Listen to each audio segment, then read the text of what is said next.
Antum buka bersama, tapi nggak sholat maghrib. Astagfirullahaladzim. Jadi gini teman-teman, memang betul puasa Ramadan itu adalah ibadah yang wajib kita laksanakan. Yang saking besarnya pahalanya, sampai-sampai ibadah ini dikatakan dapat menghapus dosa yang telah lalu, seperti dalam hadis ini. Tapi, kalau antum buka puasa bersama, ya jangan sampai nggak sholat maghrib juga, akhi. Kenapa? Karena para ulama kita telah dengan jelas menerangkan betapa ngerinya hukuman orang yang dengan sengaja meninggalkan sholat. Di akhirat sudah jelas, di antara ancaman syariat untuk orang yang meninggalkan sholat dengan sengaja adalah pertama, dijebloskan ke neraka sakor. Kedua, tidak akan dipedulikan oleh Allah Subhanahu wa Ta'ala. Dan ketiga, akan dibangkitkan di akhirat kelak bersama Fir'aun dan orang-orang semisalnya. Dan tentunya Fir'aun ini nggak akan bilang ahlan wa sahlan sama antum.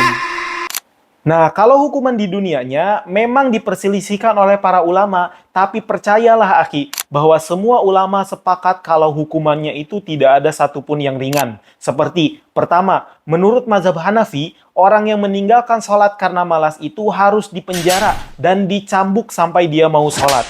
Kalaupun tetap tidak mau sholat, maka ia akan terus dihukum sampai dia meninggal. Yang kedua, menurut mazhab Maliki, Syafi'i, dan Hambali yang mengatakan mereka harus diberi ultimatum dulu untuk sholat. Kalau 3 hari dia tidak mau nurut, maka menurut mazhab Maliki dan Syafi'i, ia harus dieksekusi secara had dan dikuburkan di pemakaman muslim. Tapi kalau menurut mazhab Hambali, ia harus dieksekusi dan dihukumi murtad. Karena hadisnya, bainar rajuli wa bainas syirki wal kufri tarkus shalah. Batas di antara seorang hamba dengan kesyirikan dan kekufuran adalah meninggalkan sholat. Nah, inilah hukuman yang ditetapkan syariat untuk orang-orang yang dengan sengaja meninggalkan sholat karena malas. Tapi, ini bukan berarti antum boleh mengeksekusi teman antum yang meninggalkan sholat gitu aja.